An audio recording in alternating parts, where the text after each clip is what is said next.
안녕하세요. 예, 만나서 정말로 반갑습니다. 찬송을 들을 때, 찬양을 들을 때 약간 찡한 감동을 느꼈는데요. 그래서 박수를 쳤는데 아무도 안 치시대요. 예, 아무튼 감사가 되고 은혜가 됐습니다. 말씀 안 전하지 않아도 은혜가 된 거 이미 받은 것 같은데, 아무튼 반갑고요. 함께 기도하시겠습니다. 우리를 사랑하시는 자비로우신 아버지 하나님, 저희들의 모든 죄를 영원히 용서해 주시고 주님의 영광의 나라에 들어갈 수 있는 놀라운 소망을 주시며 남은 생에도 주님의 몸된 교회 안에서 주님이 공급하시는 성령의 충만함과 지혜와 능력을 우리에게 풍성히 채워주시고 주님의 은혜 가운데 살게 하시고 늘 도와주시고 동행해 주시며 함께해 주시니 진심으로 감사를 드립니다. 너무나 큰 사랑과 은혜를 받은 저희들 주님의 은혜에 감사하며 보답하는 마음으로 오늘 또 주님의 부르심에 함께하였습니다. 여러 사정으로 참여치 못한 귀한 주님의 자녀들 어느 곳에 있든지 일일이 기억해 주시고 주님을 의지하며 생활할 수 있도록 보살펴 주옵소서. 병중에 있는 분들, 여러 곤란 중에 있는 모든 분들에게도 은혜로 능력으로 덧입혀 주시고 자비로운 손길로 붙들어서 위로와 격려 가운데 주님을 의지하며 그 모든 것을 이겨낼 수 있도록 주님 도와주옵소서. 함께한 모든 분들에게도 말씀과 교제를 통하여 주님의 은혜와 사랑을 풍성히 채울 수 있도록 도와주시고 주님이 주시는 힘과 지혜와 능력으로 이 악한 세상을 헤쳐나갈 수 있도록 도와주시며 이뤄진 불쌍한 영혼들, 특별히 이 지역에 너무나 많은 안타까운 영혼들이 있습니다. 그 영혼들에게 계속해서 복음을 전할 수 있도록 주님 저희들을 귀하게 사용해 주옵소서. 이 지역뿐만 아니라 전국과 전 세계에 하나님을 알지 못하고 하나님을 멀리 떠나 있는 모든 분들에게도 함께 기도하며 전도하며 선교할 수 있는 저희들이 되게 인도해 주옵소서. 특별히 어려운 여건 가운데서 복음을 전하고 계시는 해외에 계신 선교사님들과 가족들, 형제 자매님들, 그분들에게도 더욱 능력으로 더해 주시고 생활에 어림없도록 보살펴 주시며 주님께서 맡겨주신 거룩한 사명을 완수할 수 있도록 주님 도와주시고 함께해 주옵소서. 이 시간도 주님이 주관해 주시고 도와주시기를 의지합니다. 우리 주 예수님의 이름으로 기도드렸습니다. 아멘. 함께 창세기 22장을 보시겠습니다. 창세기 22장 구약성경 28페이지입니다.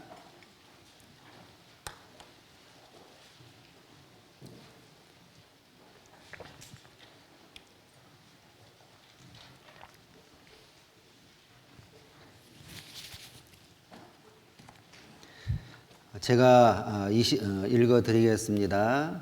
창세기 22장 12절입니다. 12절. 사자가 가라사대 그 아이에게 내 손을 대지 말라. 아무 일도 그에게 하지 말라. 내가 내 아들 내 독자라도 내게 아끼지 아니하였으니 내가 이제야 내가 하나님을 경유하는 줄을 아노라. 다 아시는 말씀, 너무나 유명한 말씀이죠. 그래서 오늘의 주제가 여호와를 경유하는 아브라함입니다. 아브라함이 온전히 하나님을 경유함으로 인하여 하나님께서 주신 사랑하는 독자 이삭까지 하나님을 위해서 하나님이 원해서 바치는 그런 놀라운 일을 행했습니다. 그 믿음의 모습을 하나님께서 보시고 진정으로 이제야 네가 나를 경유하는구나, 그것을 인정해 주었습니다. 아브라함이 처음부터 하나님을 경유한 것은 아니었습니다. 어떻게 이렇게 온전하게 모든 것을 아낌없이 가장 가치 있고 귀한 것조차, 100세 때 얻은 사랑하는 그 아들조차 하나님이 원하시면 드릴 수가 있었을까요? 하나님께서 시험한다 그랬잖아요. 정말로 자식을 바치라고 그렇게 원하는 그런 진정한 모습은 아니었습니다. 하나님의 본심이 아니었죠. 과연 내가 이 말을 했을 때 아브라함이 내 말을 들을까, 듣지 않을까, 그 부분에 대해서 시험을 했던 거죠. 그 시험을 아브라함이 통과를 했습니다. 그 믿음의 모습을 하나님께서 보시고 진정으로 내가 나를 경유하는구나 라는 사실을 인정을 하게 된 것이죠. 우리 사람들도 서로 이렇게 사귀다 보면은 어느 순간에 저 친구가 진정한 내 친구가 되겠구나, 그런 인정을 하는 시점이 있거든요. 남녀 관계의 사랑도 그래요. 어느 순간에 첫눈에 반한 것도 있지만 교제하다 보면, 만나다 보면은 사랑이 탁 들어가는, 내가 정말로 사랑하는구나. 그리고 상대편도 나를 사랑하는구나. 그것을 느끼는 시점이 있거든요. 사람 관계 속에서도 그런 어떤 느끼는, 확실하게 인정을 하는 시점이 있듯이 하나님께서도 구원받은 사람들이 진정으로 하나님을 경외하면서 온전하게 살고 있는가, 그것을 시험하시고 그 시험을 통과한 그 성도를 인정해주는 그 시점이 있습니다. 처음부터 아브라함이 하나님을 경외하면서 살았던 건 아니잖아요. 갈대아 우르 지역에는, 메소포타미아 지역인데 우상을 섬기는 바벨탑을 쌓았던 그런 지역이 있습니다. 시편 14편에 보시면 하나님을 찾는 사람들이 한 사람도 없었던 그 시기에 하나님께서 아브라함을 부르신 거죠. 아브라함을 하나님께서 부르셨을 때에 아브라함은 두말 없이 그 말씀을 쫓아서 하나님을 향하여 출발을 했습니다. 창세기 12장을 보시겠습니다.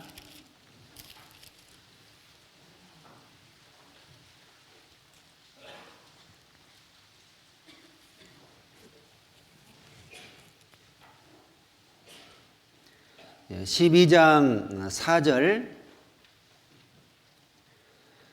이 아브라함이 여호와의 말씀을 쫓아갔고 롯도 그와 함께 갔으며 아브라함이 하란을 떠날 때에 그 나이 75세였더라. 하란을 떠날 때에 75세였더라 그랬는데요. 메소포타미아 갈대아 우르에서 하나님께서 부르셨는데 그때에 가족들, 특히 아버지도 함께 나왔습니다. 그리고 하란에서 잠시 머물렀다가 아버지가 돌아가신 이후에 하나님의 말씀을 기억하고 의지해서 다시 하나님께서 가라고 한 그 가나안 땅으로 들어가게 됐던 거예요. 경유의 시작은 말씀을 들으며 의지하며 나아가는 그런 모습입니다. 가장 중요한 하나님 말씀이 곧 하나님이라고 요한복음 1장 1절에 나와 있잖아요. 그 사람을 믿는다는 것은 그 사람의 말도 믿는다는 겁니다. 그 사람을 의지한다는 것은 그 사람의 말도 의지하는 것이거든요. 보이지 않는 하나님을 믿는다는 것은 보이는 하나님 말씀을 믿는 겁니다. 아브라함은 보이지 않는 하나님을 말씀하신 그 말씀을 믿음으로 인정을 하고 그 믿음을 실천을 했습니다. 그것이 바로 경외의 시작입니다. 경외란 것은 공경경에 두려워할 외자입니다. 다 아시죠? 공경하는 마음 또는 두려워하는 마음. 히브리 말로는 야레인데요. 두려워하다 또는 무서워하다 또는 경외하다 그런 뜻이 있습니다. 너무나 높고 위대하신 분, 감히 범접할 수 없는 분, 비교조차 할 수 없는 그러한 존재, 그런 능력이 계시기 때문에 우러러 보는 겁니다. 그것을 경외한다 이렇게 표현을 하지요. 사람과 사람 사이에는 존경한다 이렇게 표현을 해요. 공경한다, 존경한다. 이 경외한다라는 말은 잘 사용을 하지 않거든요. 그런데 하나님께서 사람에게도 경외하라고 이렇게 말씀하신 그 내용 부분이 있습니다. 남편, 부모, 왕. 이 세 존재에게는 하나님처럼 경외하라 이렇게 또 말씀을 하셨어요. 그런데 남편, 요즘 부모, 왕 만만하죠? 만만해서 경외는 고사하고 존경하는 마음도 사라지는 그런 시대입니다. 안타깝죠. 어쨌든 공경하고 존경하며 경외하면 하나님께서 복을 주십니다. 사람을 공경하거나 경외하지 않는다 할지라도 하나님을 경외하면 하나님이 주시는 모든 신령한 축복을 다 받을 수가 있습니다. 그런 공경하는 마음으로 살아가는 것이 바로 말씀을 의지하며 그 한 말씀 한 말씀을 마음에 담고 실천하고자 하는 그 의지의 모습이 있는 겁니다. 시편 119편을 보겠습니다.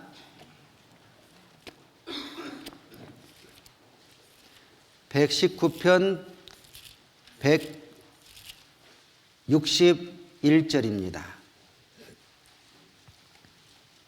시편 119편 161절 896페이지입니다. 제가 읽어드리겠습니다. 방백들이 무고히 나를 핍박하오나 나의 마음은 주의 말씀만 경외하나이다. 방백들이, 수많은 사람들이 무고히 나를 핍박을 한다 할지라도 나는 주의 말씀만 경외하겠습니다. 즉 주의 말씀만 의지하고 주의 말씀대로 살아가겠습니다. 그런 의미거든요. 하나님을 경외한다는 것은 말씀을 경외하는 겁니다. 한 말씀 한 말씀. 마태복음 5장에 보시면 지극히 작은 계명 그 하나라도 버리는 자는 천국에서 작다 일컬음을 받을 것이다. 이렇게 나와 있습니다. 성경에 나오는 작은 계명이라 할지라도 하나님 말씀이기 때문에 우리는 소홀히 하면 안 됩니다. 그 모든 말씀을 귀하게 여기고 이루고자 하는 그 의지, 결심이 필요하고 행하는 모습이 필요합니다. 그것이 바로 경외하는 것이거든요.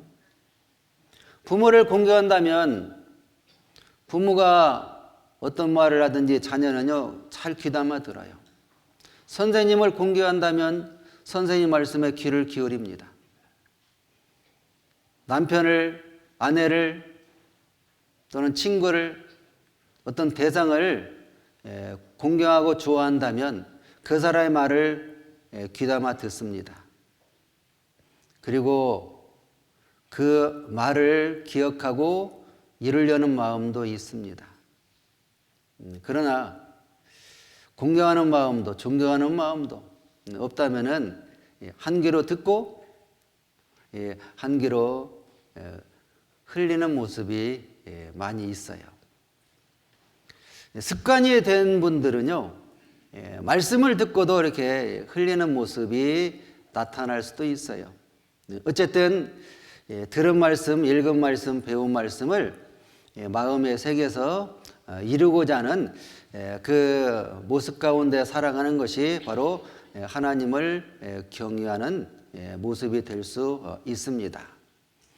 그런데 살다 보면은 온전히 불완전한 존재이고 인간이기 때문에 모든 말씀, 온전한 말씀 다 이루지 못하잖아요. 믿음이 약할 때는 의심이 있기도 하고 의문을 갖기도 하고 또는 원망이나 불평도 할 수 있습니다. 아브라함도 창세기 다시 12장에 보시면요, 그런 모습이 있었는데요. 12장 책갈피를 창세기 쪽에 두시면 찾기가 쉬울 것 같습니다. 2절, 창세기 12장 2절, 내가 너로 큰 민족을 이루고 내게 복을 주어 내 이름을 창대케 하리니 너는 복의 근원이 될지라. 이 말씀에서 내가 너로 큰 민족을 이루고 너를 통해서 큰 민족을 이루겠다 이렇게 약속을 하셨거든요. 포괄적이잖아요. 그래서 13장을 또 보겠습니다. 13장 16절. 13장 16절. 내가 내 자손으로 땅에 티끌 같게 하리니 사람이 땅에 티끌을 등에 셀 수 있을진데 내 자손도 세리라. 너로 큰 민족, 많은 민족을 이루겠다 하면서 이제 내 자손을 땅에 티끌 같게 하겠다. 그렇게 하나님께서 말씀을 하셨는데 갈대아 우르를 떠나서 한 10여 년 동안 가나안 땅에서 생활을 하는데도 자식이 없어요. 점점 나이는 늙어가고 아내도 늙어가고 경수가 점점 이제 끊어지는 그런 징조 모습도 나타나고, 그래서 아브라함이 살짝 의문을 가졌어요. 15장입니다. 창세기 15장 3절. 아브라함이 또 가로되 주께서 내게 씨를 아니 주셨으니 내 집에서 길려온 자가 나의 후사가 될 것이니이다. 하나님이 씨 주신다고 했는데, 자손 주신다고 했는데 안 주셨잖아요. 그러니까 내 대를 이을 후손은 요 충실한 종 엘리에셀입니다. 대화하면서 자기의 그 의문에 대해서 하나님께 말씀을 드렸어요. 그러니까요, 4절, 여호와의 말씀이 그에게 임하여 가라사대 그 사람은 너희 후사가 아니라 내 몸에서 날 자가 내 후사가 되리라 하시고 그를 밖으로 이끌고 밖으로 나가 가라사대 하늘을 우러러 뭇별을 셀 수 있나 보라. 또 그에게 이르시되 내 자손이 이와 같으리라. 아브라함이 여호와를 믿으니 여호와께서 이를 그의 의로 여기시고, 의심하고 확신을 갖지 못한 그 아브라함에게 다시 하나님께서 확실한 믿음의 말씀을 주셨어요. 그때 하나님 말씀을 듣고 아브라함이요 믿었다고 그랬죠. 이것이 바로 하나님을 경외하는 모습입니다.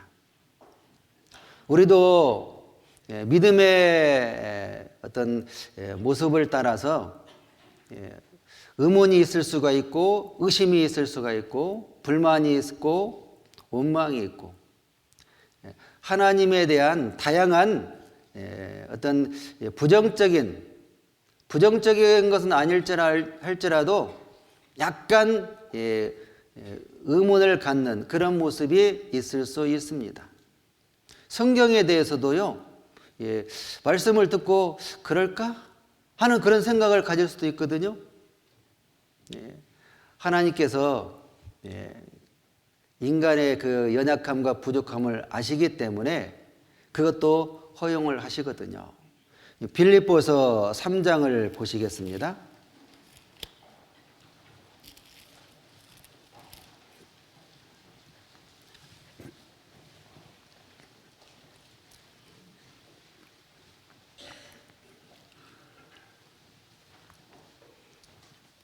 (3장 15절) 신약성경 321페이지 정도 됩니다. 빌립보서 3장 15절. 그러므로 누구든지 우리 온전히 이룬 자들은, 온전히 이룬 자라라는 것은 정상적인 신앙생활을 하는 사람들을 의미합니다.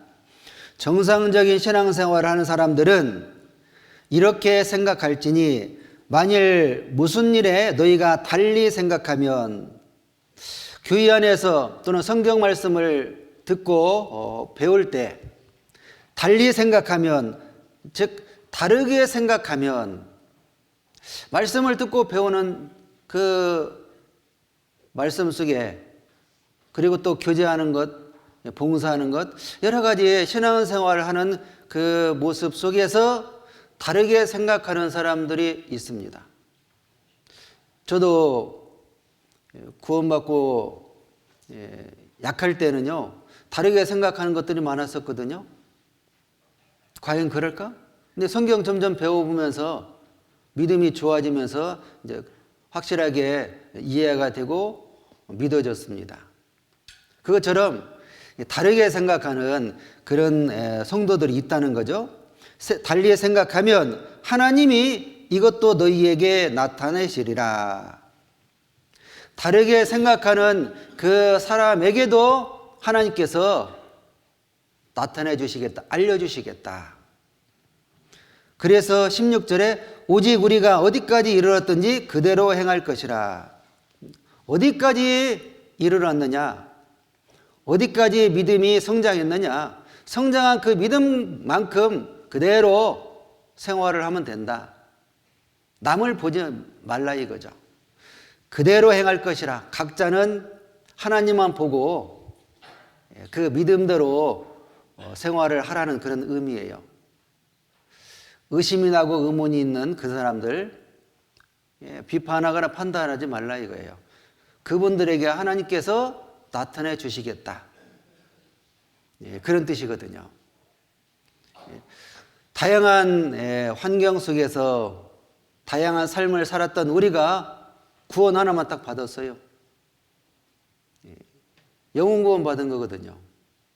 육신은 그대로잖아요. 그래서 구원받은 그때부터 말씀을 배우면서 하나씩 하나씩 다듬어지고 고쳐가고 잘못된 것을 또 수정하고, 그러면서 점점 믿음도 신앙도 좋아지고 하나님을 더 경외하는 모습이 나타나게 되는 겁니다. 로마서 14장을 보시겠습니다.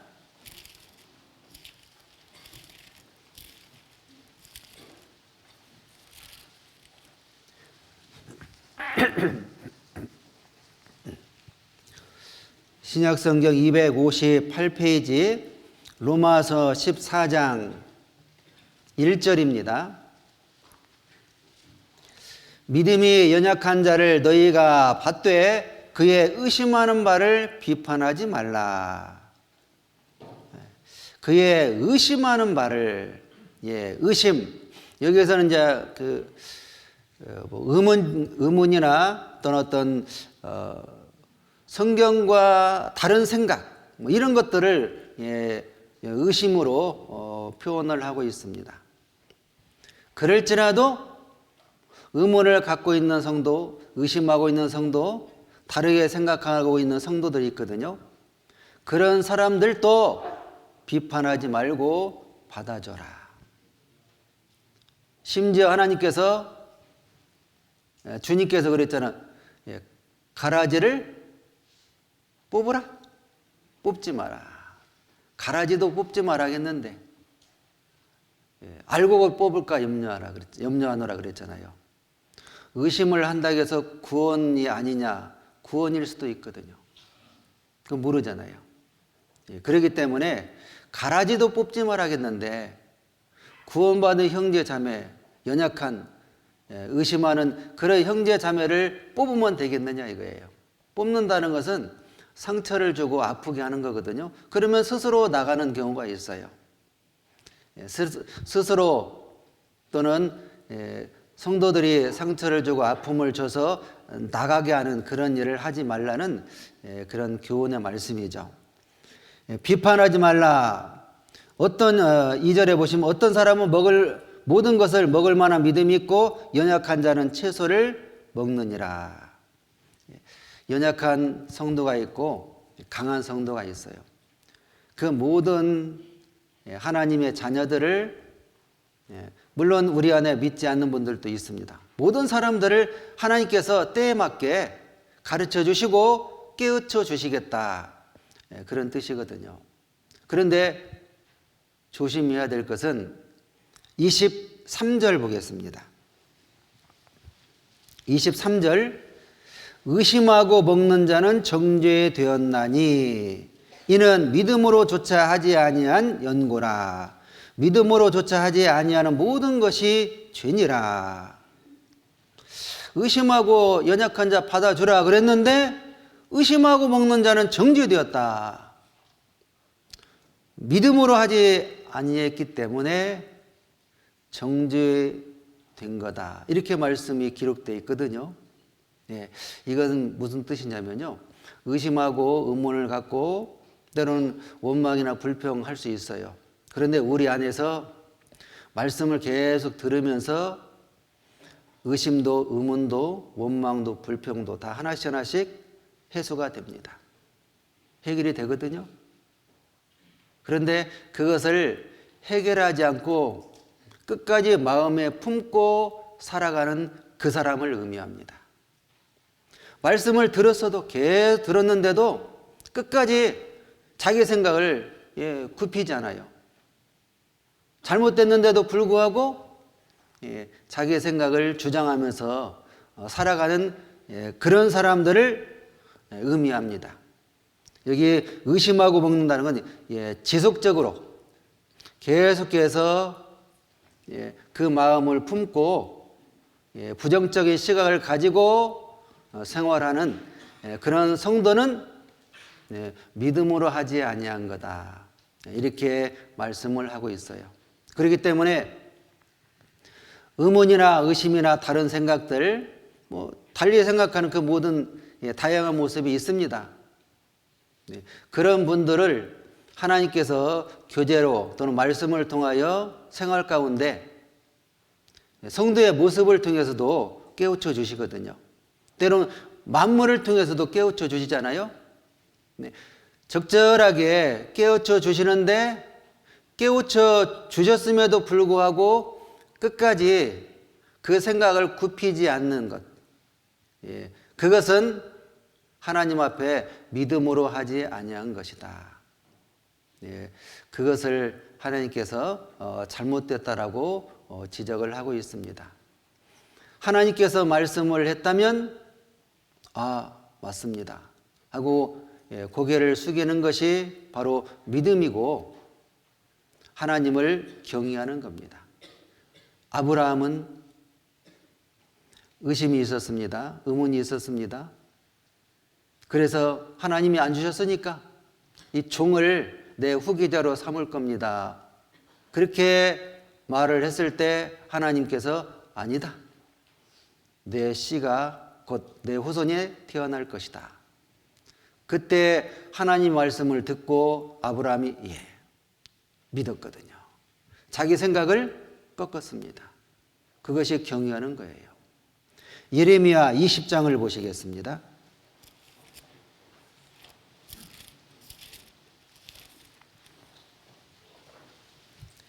1081페이지입니다.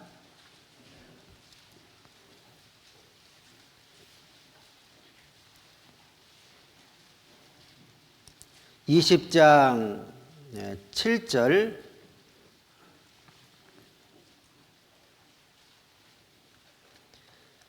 예레미야 20장 7절 여호와여 주께서 나를 권유하심으로 내가 그 권유를 받아싸우며 주께서 나보다 강하사 이기셨으므로 내가 조롱거리가 되니 사람마다 종일토록 나를 조롱하나이다. 예레미야가 15장에 보시면은 10장 15장에 쭉 보시면은 하나님의 부르심을 받고 사역을 하는데요. 너무 힘들었어요. 그래서 잠깐 하나님을 떠나는 그런 모습이 있었습니다. 그때 하나님께서 예레미야 너 어디가? 돌아와. 그렇게 하나님이 경고하셨거든요. 돌아오면은 내가 다시 너를 귀하게 쓸 거다. 떠나면 안 쓴다. 그러나 죄를 지은 백성들은 돌아올 것이다. 그렇게 하나님이 권유하니까요. 예레미야가 괴롭고 힘들어서 신앙생활이 때론 즐겁고 기쁜 그런 모습도 있지만 고난과 핍박, 역경도 있잖아요. 어려움도 참 많이 있죠. 주님을 위해서 살고자 하는 그런 모습이 있기 때문에 전도하려고 하니까 더 어려움이 많이 주어지는 모습이 있거든요. 예레미야도 그랬어요. 그래서 살짝 하나님을 떠나서 세상으로 들어가려고 하는데 하나님이 말씀으로 경고하니까요. 다시 돌아왔어요. 돌아와서 생활하는데 힘들어요. 그때마다 하나님께서 말씀으로 교훈해 주시고 위로하시고 때로는 이렇게 여기 말씀처럼 권유하시고 권유라는 것은 두 가지 뜻이 있는데 설득하다 또는 속이다는 뜻도 있어요. 예레미야가 아이고 하나님께 속았네. 만사 형통이라든지 만사 불통이네. 그런 의미도 있는 것 같아요. 우리도요 하나님을 믿으면 만사 형통인 줄 알았는데 어때요? 만사 형통이 아니라 자꾸 막히죠. 힘들잖아요. 두 가지 모습이 있거든요. 그 가운데서도 하나님께서 하나씩 소원을 이루어주는 모습도 있고 또 천국에서 영광스럽게 우리의 삶을 영원히 보장하는 그 모습도 물론 있습니다. 어쨌든 이 예레미야는 권유를 받았어요. 권유를 주께서 나를 권유하심으로 내가 권유를 받아 싸우며 주께서 나보다 강하사 이기셨으므로 내가 조롱거리가 되니 주님을 증거하려고 패역한 이스라엘 백성들에게 증거하려고 또 경고하고 훈계하는데 할 때마다 백성들이요 왕으로부터 신하 모든 사람들이 예레미야를 공격해요. 조롱하고 멸시합니다. 그게 싫은 거예요. 그런데 하나님은 하락하죠. 예레미야 육신은 싫지요. 그 갈등 속에서 하나님께서 조롱받아. 걱정하지 마. 계속 권유하니까요. 그 권유를 받았어요. 설득당한 거죠. 주님이 이겼습니다. 제가 조롱받겠습니다. 그래서 조롱받고 멸시천대 받았어요. 하나님을 경외하는 그 믿음 속에서 살아가는 사람은 현실에 부딪히는 많은 벽들이 있습니다. 그럴 때마다 주춤주춤하거든요. 그런데 하나님이 그때마다 권유하시고 설득하시고 교훈하셔요. 그러면 하나님을 경외하는 우리는 그 말씀을 들을 때마다 어떻게 해요? 알겠습니다. 제가 조롱받아야죠. 핍박받아야죠. 고난받아야죠. 예, 주님 뜻대로 하겠습니다 하면서 순종합니다. 예, 그것이 바로 하나님을 경외하는 모습이거든요. 그런데 경외하지 않는다면은 말씀은 그렇지만 저는 고난 싫습니다. 핍박도 싫습니다. 나는 나대로 살 겁니다. 천국에 가면 됐지. 예, 그런 마음 가운데 살게 돼요. 예, 경외하는 모습이 없는 거죠. 예레미야가 하나님을 경외했기 때문에 자기 생각을 계속해서 꺾었습니다. 하나님께서 권유할 때마다, 설득할 때마다 거기에 설득을 당한 거예요. 아브라함도 의문이 있고 의심이 있었지만 하나님께서 말씀했기 때문에 알겠습니다. 설득당한 거예요. 17장을, 창세기 17장을 또 보겠습니다. 창세기 17장.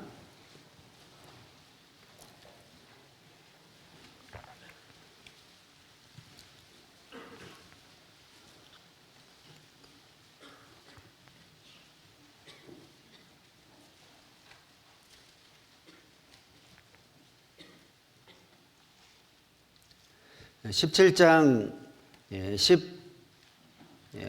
16절부터 보시겠습니다. 17장 16절. 내가 그에게 복을 주어 그로 내게 아들을 낳아주게 하며 내가 그에게 복을 주어 그로 열국의 어미가 되게 하리니 민족의 열왕이 그에게서 나리라.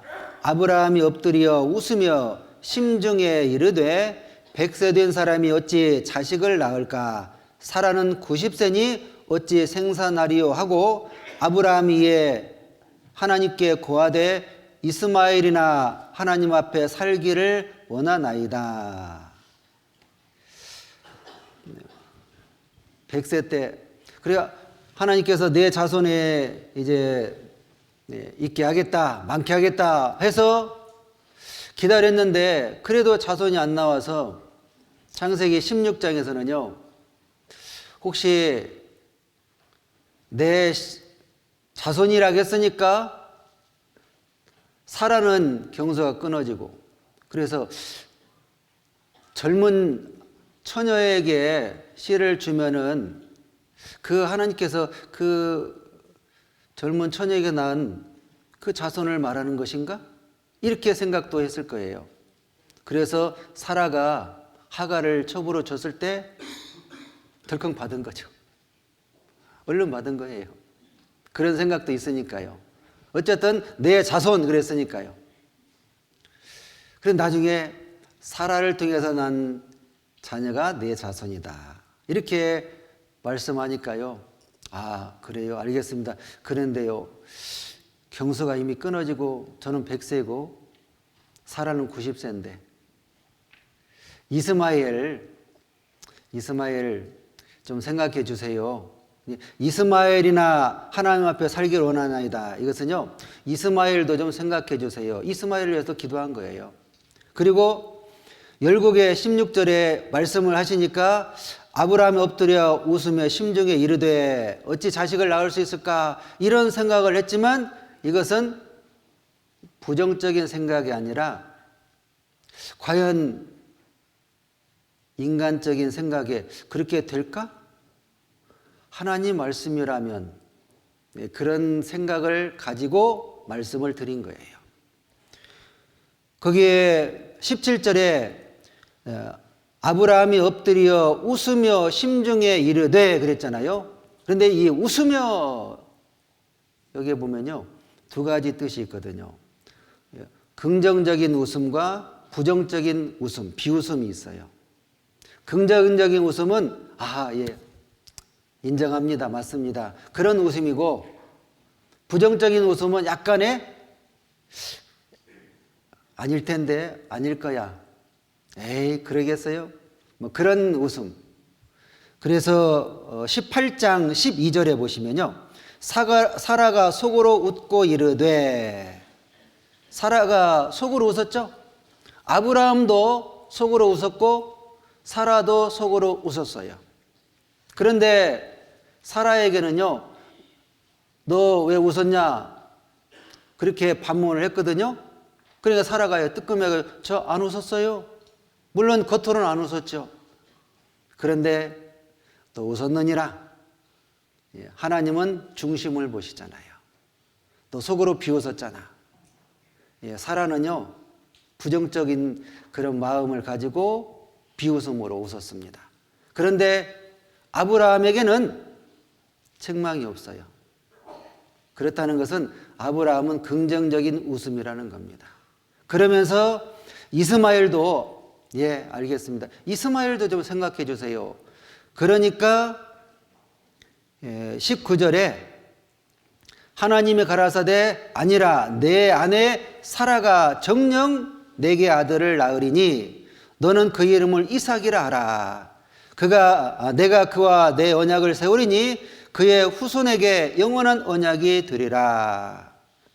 그러면서 20절에 이스마엘에게 이르러는 내가 내 말을 들었나니 내가 그에게 복을 주어 생육이 중다하여 그로 크게 번성케 할지라. 그가 12방백을 낳으리니 내가 그로 큰 나라가 되게 하려니와. 하나님께서 아브라함의 조금 확신이 없는 그런 마음을 다시 확신을 심어주는 말씀을 해주셨고, 이스마엘도 부탁을 했는데 그 이스마엘의 부탁한, 즉 아브라함이 이스마엘을 위해서 부탁한 그 기도도 들어주셨어요. 이렇게 아브라함은 고비마다 조금씩 약간의 의문이 있었는데 그때마다 하나님께서 말씀하실 때 그대로 믿고 실천을 했습니다. 그래서 99세 때에 아브라함에게 속한 모든 남자들을 다 할례를 했잖아요. 22절을 보시면요, 하나님이 아브라함과 말씀을 마치시고 그를 떠나 올라가셨더라. 이 아브라함이 하나님이 자기에게 말씀하신 대로 그날에 그 아들 이스마엘과 집에서 생장한 모든 자와 돈으로 산 모든 자 곧 아브라함의 집 사람 중 모든 남자를 데려다가 그 양피를 베었으니. 하나님께서 떠난 뒤에 아브라함이 실천을 했거든요. 우리는 어떤 대면을 하면서 알겠습니다 하다가 그 사람이 떠나면 다시 생각하는 모습이 있을 수 있거든요. 하는 것도 있고 자기 생각대로 하는 모습도 있어요. 또는 그런 얘기를 종종 듣잖아요. 강당에서 말씀을 듣고 아멘 아멘 하는데 내려가면서 집에 가서 생각이 바뀐다고. 하나님을 경외하는 것은 하나님이 여기에 계시든 떠나든 그 말씀을 그대로 실천하는 겁니다. 그것이 바로 하나님을 경외하는 믿음의 모습이 되는 거죠. 가정사에서도 그렇거든요. 21장을 또 하나 보겠습니다.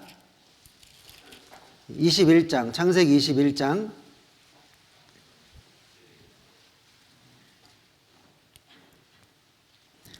11절부터 보시겠습니다. 아브라함이 그 아들을 위하여 그 일이 깊이 근심이 되었더니, 이삭이 이제 젖되는 날 큰 잔치를 했는데요. 그 이후에 이스마엘이 먼저 태어났잖아요. 자꾸 이삭을 괴롭혀요. 그 모습을 사라가 보고 쫓아내라 이제. 이게 아브라함에게 큰 근심이 됐어요. 고민이죠. 어떻게 할까? 아내의 말대로 쫓아내야 되는가 말아야 되는가. 그때 12절 하나님이 아브라함에게 이르시되 내 아이나 내 여종을 위하여 근심치 말고 사라가 내게 이른 말을 다 들으라. 이삭에게서 난 자라야 내 씨라 칭할 것임이니라. 사라가 내게 말한 것을 다 들으라. 그러니까요, 아내의 말, 여자의 말을 무조건 무시하면 안 되는 거죠. 합당한 말씀은 들어야 돼요. 예, 저도 뭐 좀 잔소리 같이 아내가 하면요 듣기 싫잖아요. 1절만 해. 어느 때는요 그냥 이어폰 꽂고 말씀 듣고, 아니면 아이고 용병이 급하네 하면서 피워버리고 그런데 들어요. 듣거든요. 예. 들으면은 들어보니까 다 맞는 말이에요. 근데 순간 자존심이 있어가지고 그래서 하나씩 하나씩 이제 고쳐가는 모습이 있습니다. 아이 말이든 어른 말이든 누구 말이든 합당한 말씀이라면 들어야 됩니다. 하나님 말씀이니까요. 고민이 됐는데 그 고민을 하나님께 하소연 기도하면서 말씀을 기도로 간절하게 하나님께 말씀을 드리지 않았겠어요?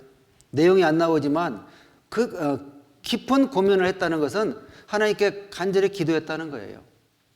그때 하나님께서 그 기도를 들으시고 말씀으로 해결해 주었습니다.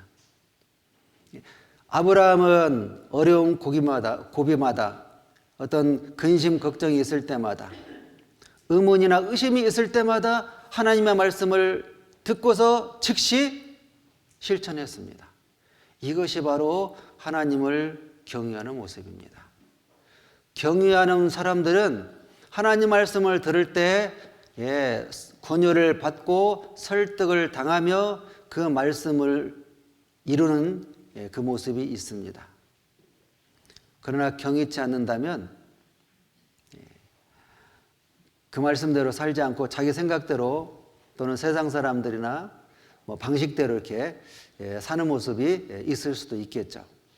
창세기 12장을 다시 보시겠습니다.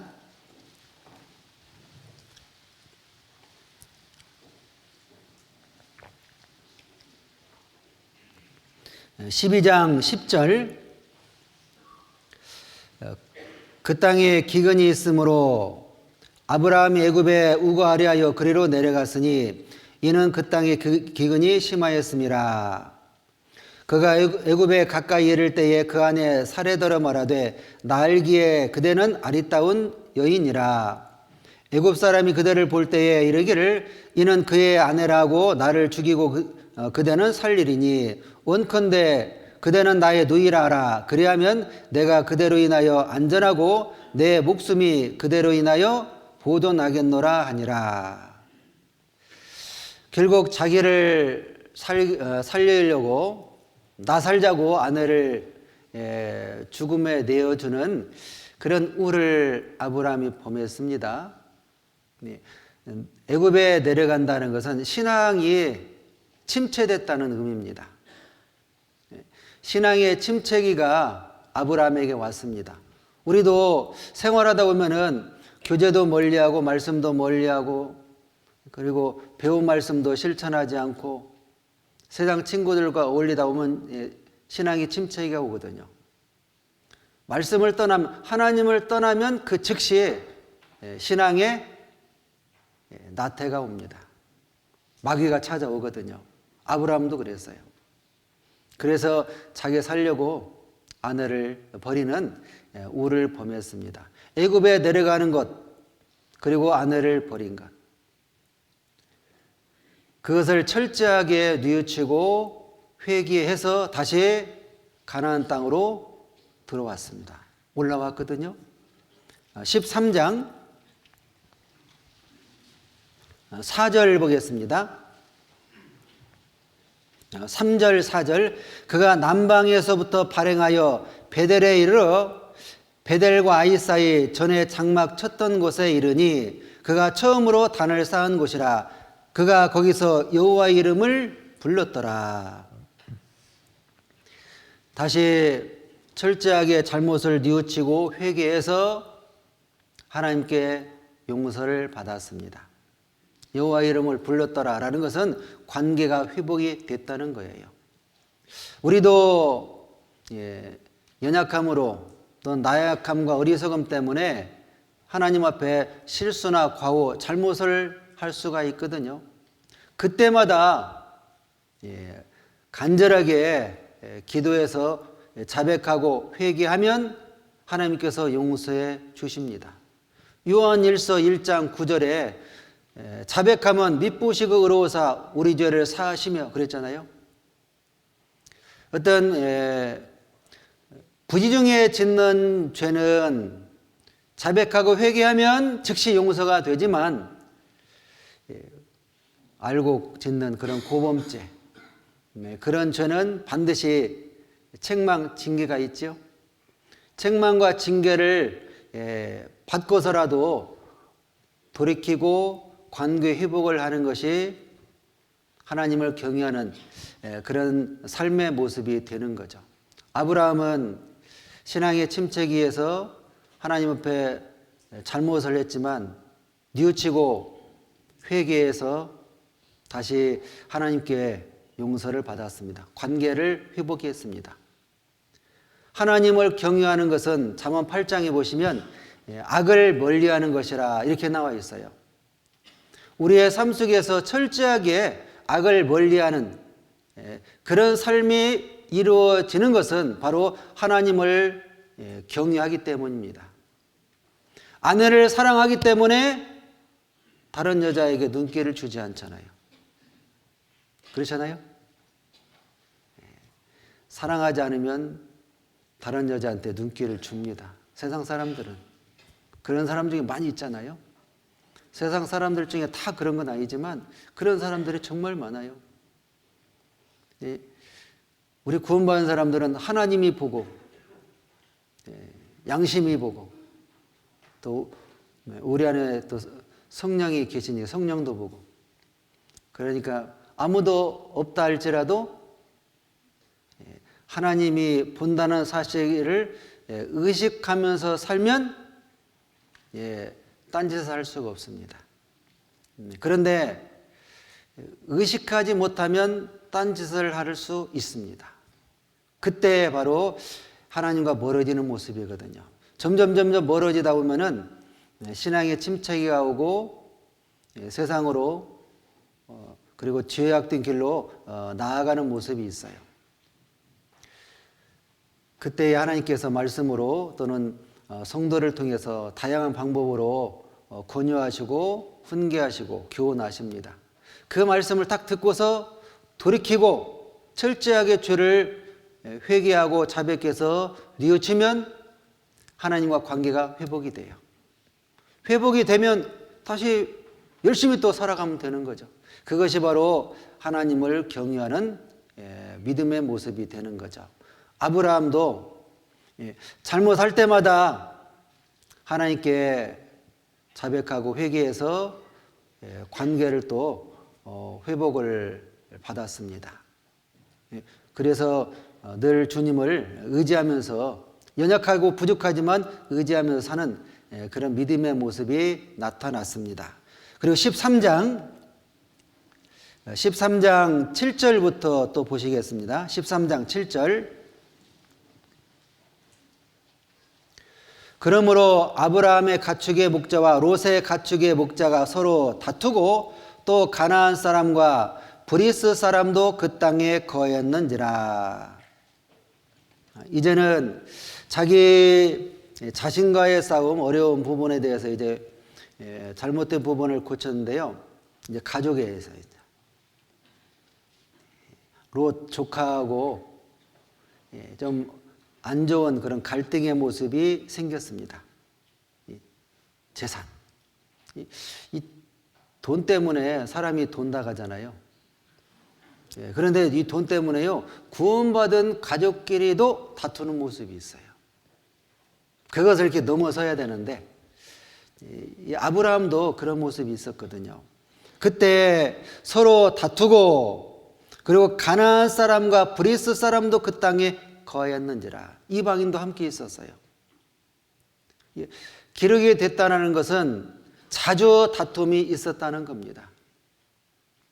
그러면은 조카가 삼촌에게 아이고 삼촌 죄송합니다 이래야지, 아랫사람이니까요. 그런데 그런 말이 없어요. 그렇다는 것은 이 롯의 믿음의 모습이 약간의 신앙의 지금 내리막길로 가고 있다는 것을 우리가 알 수가 있습니다. 자기의 본분을 하지 못하는 것은 신앙의 내리막길의 모습이 될 수 있는 거죠. 그때 이제 롯이 조카가 얘기하니까 삼촌이 이제 나선 거죠. 8절 아브라함이 롯에게 이르되 우리는 한 고륙이라 나나 너나 내 목자나 내 목자나 서로 다투게 말자. 내 앞에 온 땅이 있지 아니하냐. 나를 떠나라. 내가 좌하면 나는 우하고 내가 우하면 나는 좌하리라. 선택권을 조카에게 맡겼어요. 양보한 거죠. 어른하고 아이하고 싸우면은 누가 욕먹죠? 어른 욕먹어요. 애는요, 애니까. 그럴 수도 있다고 이해를 하잖아요. 60 먹은 아버지하고 20 먹은 아들하고요, 20살짜리 아들하고요, 맛있게 이제 둘이 집에서 정말 맛있는 거 먹고 있는데, 둘 다 정말 좋아하는 음식, 그 쇠고기 꽃등심인가? 맛있나? 아무튼 최고, 아무튼 쇠고기인가? 정말 맛있는 거, 스테이크가 한쪽에 딱 남았어요. 동시에 둘이 탁 포크가 들어갔어요. 서로 쳐다봐요. 번개불이 반짝반짝하죠? 아버지가 아들아, 내가 살 날 얼마 안 남았다. 양보해라. 아들이 그럽니다. 아버지, 저는 20년밖에 안 먹었어요. 아버지 60년 동안 드셨잖아요. 양보하세요. 누가 양보해야 됩니까? 상식적으로 봐서는 아들이 양보해야 되지만 이 비상식적인 모습이 있잖아요. 되게 이제 사랑이 있는 좀 베푸는 그런 사람들이 양보를 합니다. 신앙이 좋은 사람들이 양보를 하는 거예요. 믿음이 좋은 사람들. 아량이 있고 덕망이 있잖아요. 그래서 아브라함 신앙이 좋으니까 조카에게 양보한 거예요. 조카 롯은 신앙이 내리막길의 모습이에요. 그 이유는 10절에 보시면 이에 롯이 눈을 들어 요단들을 바라본즉 수알까지 온 땅에 물이 넉넉하니 여호와께서 소돔과 고모라를 멸하시기 전이었는고로 여호와의 동산 같고 애굽 땅과 같았더라. 애굽에 아브라함이 내려갈 때 조카 롯도 같이 갔잖아요. 그 애굽의 물지물명 화려한 것을 롯이 마음에 담고 온 거죠. 생각한 거예요. 그걸 버려야 되는데 애굽 땅과 같았더라. 애굽 생각이 난 거예요. 그러다 보니까 세상 것에 들어오고 세상 것을 마음에 품고 살면은 그때부터 신앙의 내리막길입니다. 시편 66편에도 보시면 내가 내 마음에 죄악을 품으면 주께서 듣지 아니하시리라. 죄악을 품으면. 마태복음 5장에도 보시면 여자를 보는 건 죄가 아니거든요. 음욕을 품는 자마다 품는다. 품는다는 것은 생각한다, 주목한다, 주시한다, 그런 의미거든요. 롯에게도 그런 마음이 있었어요. 그러다 보니까 수알 탁 들보니까는 내가 품었던 그런 세계구나. 거기를 선택을 한 거죠. 아브라함은 그 사실을 이제 모르니까 어쨌든 이제 양보를 해서 조카에게 좋은 것을 내줬습니다. 고린도전서 6장에도 보시면은 성도끼리 다투는 그런 모습이 있었잖아요. 차라리 불의를 당하는 것이 낫지 아니하냐. 차라리 손해를 보는 것이 낫지 아니하냐. 이런 말씀이 있어요. 저희는 너희 형제로다. 교회 안에서도 그런 일이 있을 수가 있는데 그럴 때는 그걸 가지고 양보 안 하려고 하면 다툼이 시작하잖아요. 디모데후서 2장 14절에 보시면은 말다툼을 하지 말라고 엄히 명하라 이런 말씀이 있어요. 디모데후서 4장에 보시면 말씀을 전파하라 엄히 명하노니, 하나님께서 엄히 명하노니 하는 그런 말씀들이 있는데, 말다툼을 하지 말라고 엄히 명하라. 그 이유는 유익이 하나도 없고 말다툼조차도 유익이 없어요. 그리고 듣는 자들을 망하게 하니라. 듣는 자들을 망하게 하려면 다투면 돼요. 교회 안에서도 막 다투면은 약한 형제자매들 망하게 됩니다. 집에서도 부부가 서로 다투잖아요. 그러면요 자녀가 망해요. 그러니까요 저주할 필요가 없어요. 서로 그냥 싸우면 돼. 싸우면 그것을 보는 사람은 망합니다. 저주받아라, 천벌받아라 할 필요가 없어요. 역설적이죠. 그렇다는 것은 말다툼조차 하지 말란 얘기예요. 피하란 얘기죠. 아브라함은 말다툼하는 그것조차 유익이 하나도 없다는 것을 아는 거예요. 그래서 피했습니다. 그리고 양보를 했다는 것은 그 마음이 넓은 것이고 마음에 사랑이 있다는 것이고, 또 하나는 하나님을 믿는 믿음이 있었다는 겁니다. 하나님을 믿는 믿음이 있었기 때문에 아브라함이 롯에게 양보했어요. 창세기 15장을 보겠습니다.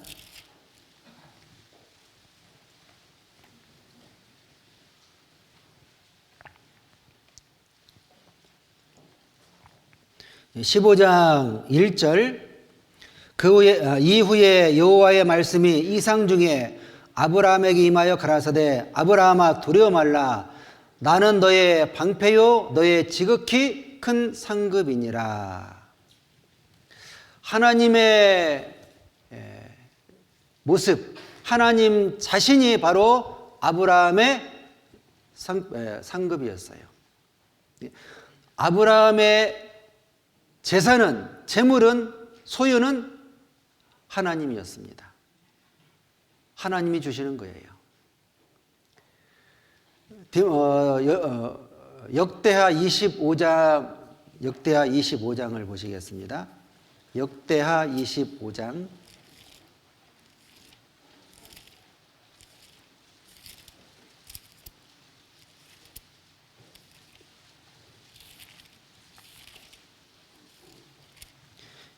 688페이지입니다. 688페이지. 역대하 25장 5절부터 보시겠습니다. 역대하 25장 5절.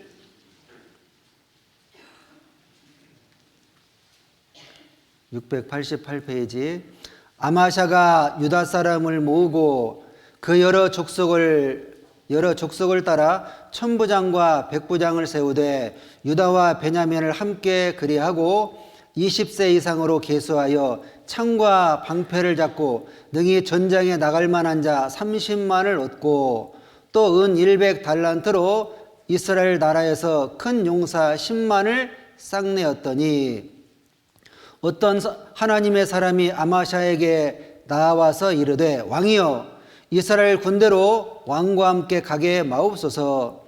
여호와께서는 이스라엘 곧 온 에브라임 자손과 함께하지 아니하시나니 왕이 만일 가시거든 힘써 싸우소서. 하나님이 왕을 대적 앞에 엎드러지게 하시리이다. 하나님은 능히 돕기도 하시고 능히 패하게도 하시나이다.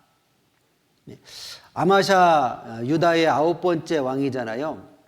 에돔이 침략을 했습니다. 너무나 많은 군사가 침략을 했는데, 그래서 급히 아마샤가 군대를 모집했어요. 30만, 어마어마한 군대지요. 30만을 모집을 했는데 그래도 좀 부족하다 싶어서 북쪽에 있는 이스라엘 거기에 이제 요청을 해가지고 은 100달란트, 오늘날로 말하면은 은 100달란트는 노동자 하루 품삯이 10만 원으로 계산을 했을 경우에 1200억 정도 됩니다. 은 1달란트가요 3000세겔이거든요. 그리고 1세겔은 4데나리온이에요. 한 데나리온이 노동자 하루 품삯이잖아요. 그러니까 계산을 한번 해보시면 은 한 달란트는 약 12억, 100달란트니까 1200억 정도 됩니다. 그래서 선불로 줬어요. 선불로 주고 용병을 10만 명을 샀습니다. 그래서 40만 명. 든든하지요. 그래서 이제 에돔하고 전쟁을 하려고 하는데 선지자가 와가지고 왕이시여, 죄를 짓는 북쪽의 이스라엘 그 사람들과 하나님이 함께하지 않습니다. 그런데 왜 그 사람들에게서 군사를 초청해서 함께하려고 합니까? 돌려보내세요. 30만으로도 충분히 싸워서 이길 수 있습니다. 하나님이 도와주십니다. 그러니까요, 이 왕이요, 9절 보겠습니다. 아마샤가 하나님의 사람에게 이르되 내가 100달란트를 이스라엘 군대에게 주었으니 어찌할꼬. 선불을 줬어요. 1200억을. 그러니까 아깝죠? 어찌할꼬 하니까요, 하나님의 사람이 대답하되 여호와께서 능히 이보다 많은 것으로 왕에게 주실 수 있나이다. 그래서 10절부터 보시면요, 11절 12절만 보겠습니다. 아마샤가 담력을 내어 그 백성을 거느리고 11절은 이제 본국으로 이제 돌려보낸 거죠. 영국에 이르러 세일 자손 1만을 죽이고 유다 자손이 또 1만을 잡아가지고 바위 꼭대기에 올라가서 거기서 밀쳐 내려뜨려서 그 몸을 부서지게 하였더라. 승리했습니다. 그리고 노획물 엄청나게 많은 재물을 또 얻었습니다. 그 이상을 얻었거든요. 처음에 아마샤가 선불로 준 그 1200억, 아깝잖아요.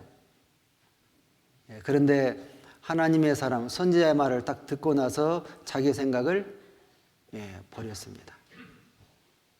포기한 거죠. 하나님이 주실 수 있습니다. 아브라함도 조카 롯에게 양보한 것은 내가 너의 큰 상급이다. 하나님이 주신다. 사람을 의지하지 마라. 기대하지 마라. 그런 뜻이죠. 골로새서 3장을 보시겠습니다.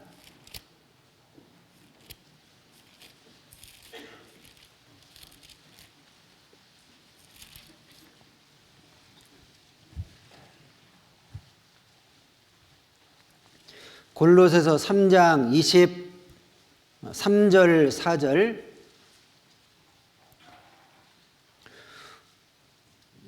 신약성경 327페이지입니다. 제가 읽어드리겠습니다. 무슨 일을 하든지 마음을 다하여 주께 하듯 하고 사람에게 하듯 하지 말라. 이는 유업의 상을 주께 받을 줄 알미니 너희는 주 그리스도를 섬기느니라.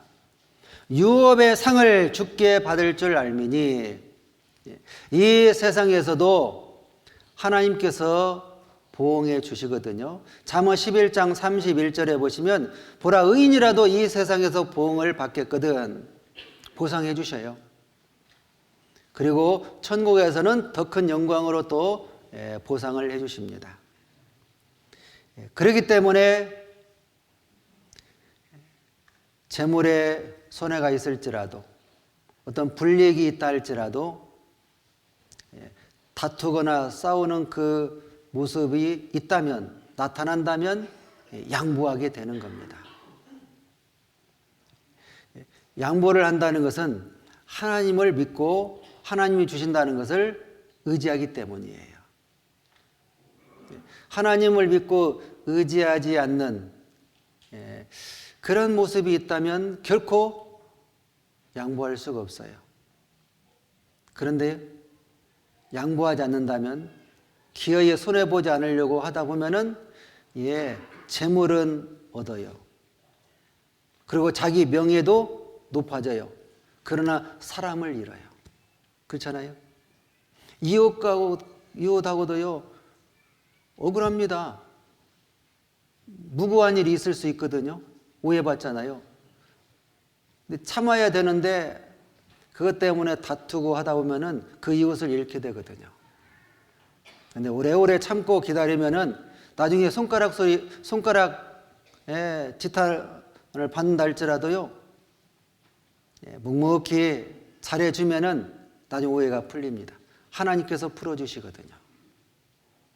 그런데 너무 성급하게 차분차분하게 다투지 않고 선은 이렇고 후는 이렇습니다. 설명은 하긴 해야죠. 그럼에도 안 믿어주면은 어떻게 해요? 멱살 잡고 한바탕 하면 안 되죠.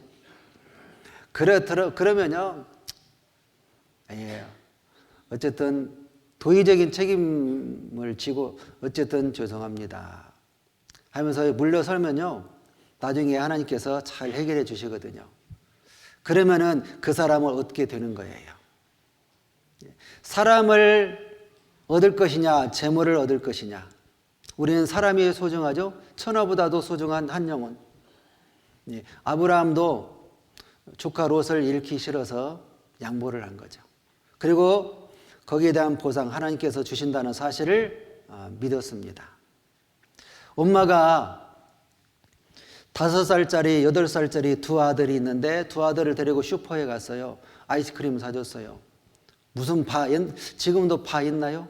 나무에 아이스크림 있어요? 지금도 있어요? 그거 사줬어요. 형이 빨리 먹죠? 딱 먹어서 동생 쳐다보니까 동생은 아껴 먹으면 천천히 먹어요. 눈독을 들이잖아요. 그것을 눈치채고 어떻게 해요? 돌려요. 이렇게. 그러면 또 형이 또 와. 그럼 또 돌려. 옛날에 그런 게 있죠. 자꾸 사자가 한 입만.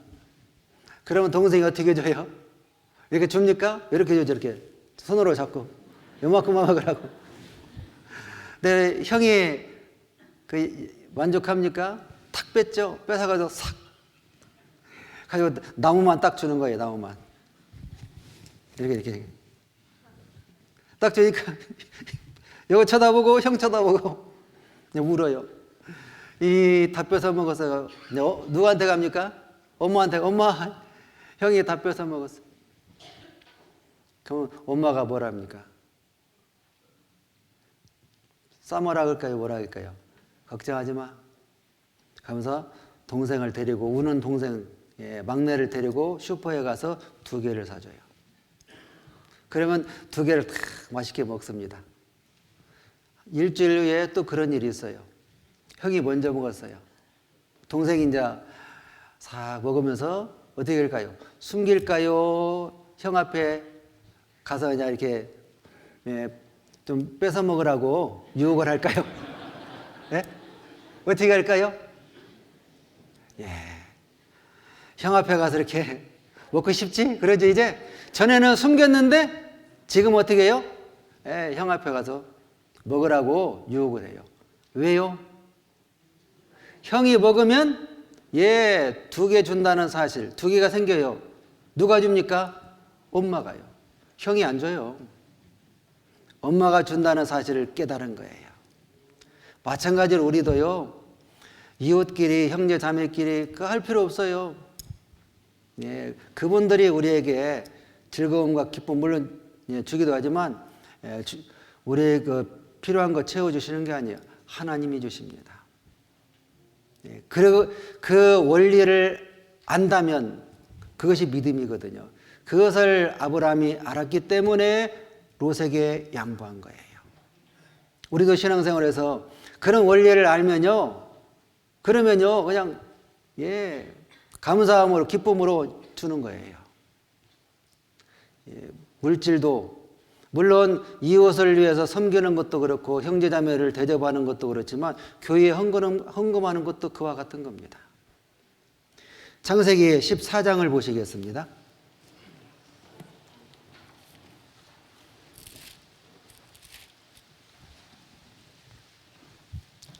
14장 20절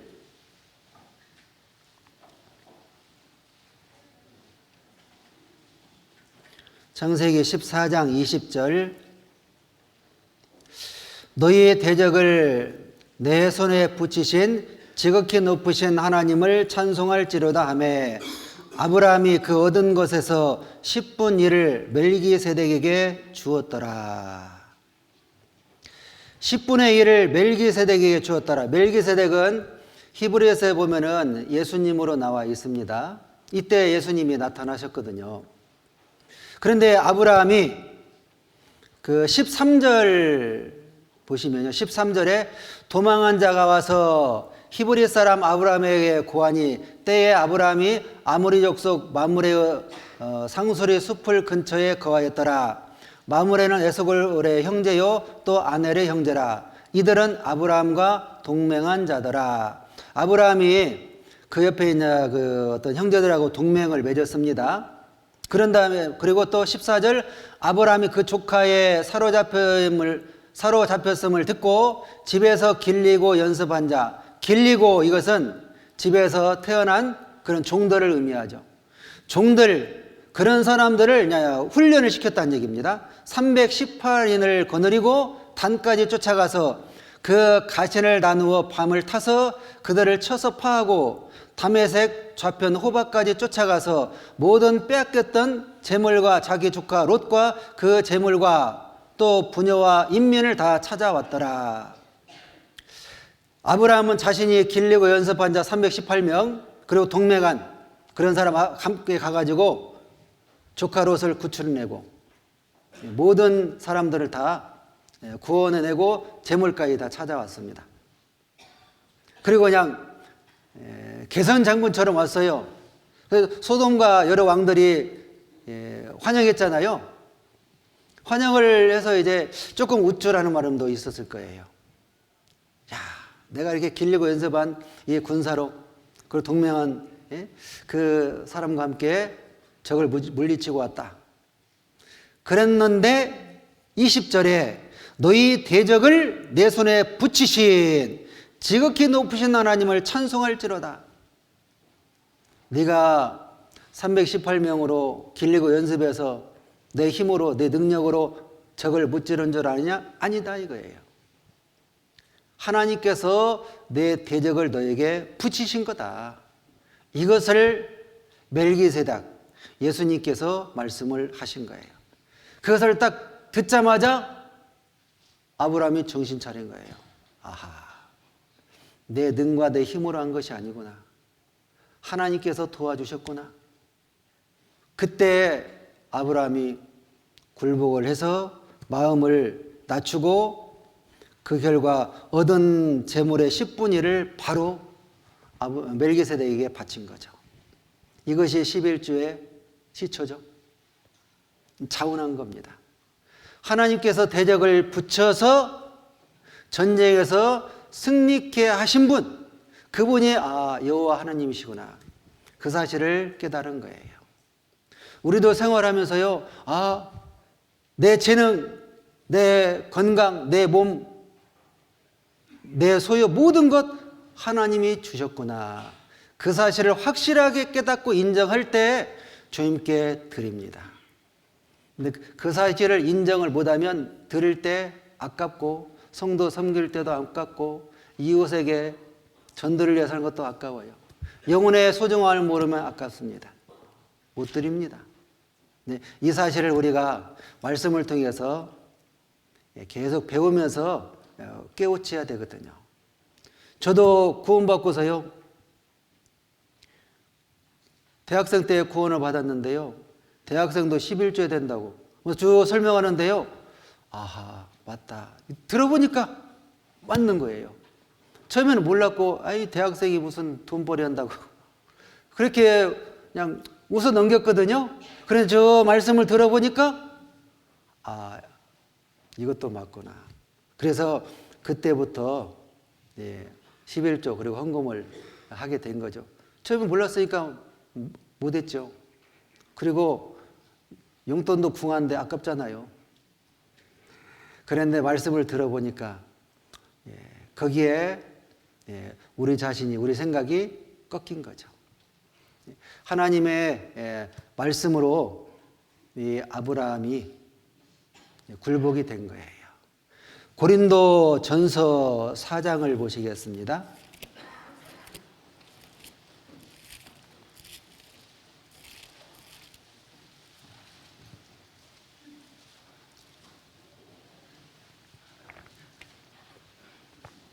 고린도전서 4장 7절 누가 너를 구별하였느뇨 내게 있는 것 중에 받지 아니한 것이 무엇이뇨 내가 받았은즉 어찌하여 받지 아니한 것 같이 자랑하느뇨. 내게 있는 것 중에 받지 아니한 것이 무엇이뇨? 이것은요 하나님이 다 주신 것이 아니냐. 다 주신 거거든요. 만물도 주님 것이잖아요. 우리 사람 것은 하나도 없거든요. 내가 무엇을 만들었으면은 그 만든 물건의 주인은 만든 사람입니다. 그렇잖아요. 자기가 만들었으니까 내 것 그러잖아요. 하나님께서 만물을 창조하셨기 때문에 하나님 것이거든요. 우리도 창조했기 때문에 우리 모든 것도 하나님 것. 그리고 재능도 하나님이 주셨거든요. 머리도, IQ도, EQ도, EF인가 그 모든 것 다 하나님이 주신 거예요. 그렇잖아요. 우리 건 하나도 없어요. 하나님께 받지 아니한 것이 무엇이뇨? 그런데 네가 받았은즉 어찌하여 받지 아니한 것 같이 자랑하느뇨? 이것은 왜 네 것을 하나님께 드리는 것처럼 그렇게 우쭐대느냐? 그럴 필요가 없다 이거예요. 그래서 역대상 29장에도 보시면 다윗이 그랬잖아요. 주께서 받은 것 주께 드렸을 뿐이니이다. 그런 믿음이 됐을 때 우리의 재능도 우리의 물질도 우리의 소유 모든 것도 내 몸도 주님을 위해서 기꺼이 드릴 수가 있습니다. 고린도 전서 4장에는 모든 것 나오는데 고린도 후서 4장 7절 똑같은 절이거든요. 또 고린도서 4장 7절에는 하나님이 주시는 그 능력에 대해서 나와 있습니다. 하나님이 주신 그 능력을 우리 질그릇에 받았잖아요. 신령한 은사, 능력 그 모든 것 다 주님이 주셨고 육신적인 것도 필요한 것도 다 주님이 주신 겁니다. 그것이 온전히 인정이 됐을 때 주님을 위해서 모든 것을 드릴 수가 있습니다. 아브라함은 점점 의문과 의심 그런 마음 속에서 잘못도 하고 실수도 했지만 고쳐가면서 회개하면서 하나님을 경외하는 삶을 살아가다가 결국에는 이 모든 것이 하나님 것이군요 라는 사실을 인정을 했고 그때에 하나님이 원하시는 독자 이삭까지 드릴 수가 있었습니다. 가장 소중하고 귀하고 가치 있는 것도 주님이 원하시면 드릴 수가 있는 거죠. 그 모습이 바로 하나님을 경외하는 것이고 온전히 하나님을 의지하면서 사는 어떤 믿음의 신앙이 될 수가 있는 겁니다. 기도하겠습니다. 우리를 사랑하시는 자비로우신 아버지 하나님, 주님의 은혜로 저희들의 모든 죄를 영원 용서해 주시고 우리에게 필요한 것도 허락해 주시고 주님의 영광을 위해서 살아갈 수 있도록 늘 도와주시고 인도해 주심에 감사를 드립니다. 너무나 큰 은혜와 사랑을 받았고 모든 것을 받은 저희들 주님의 은혜에 보답하는 마음으로 경유하면서 살아갈 수 있도록 도와주옵소서. 부족하고 연약하지만 어리석지만 때때로 실수와 잘못도 하지만 주님을 경유하며 주님을 의지하는 믿음 가운데 말씀에 순종하고 말씀대로 살기를 원합니다. 계속해서 저희들에게 교훈해 주시고 가르쳐 주시고 권유해 주시고 주님 말씀을 들려 주옵소서. 그 말씀을 온전히 이룰 수 있도록 인도해 주시고 그 가운데 우리의 소원도 이룰 수 있도록 도와주시며 주님 오실 때에 존귀와 영광을 얻을 수 있도록 주님 도와주옵소서. 우리 주 예수님의 이름으로 기도드렸습니다. 아멘.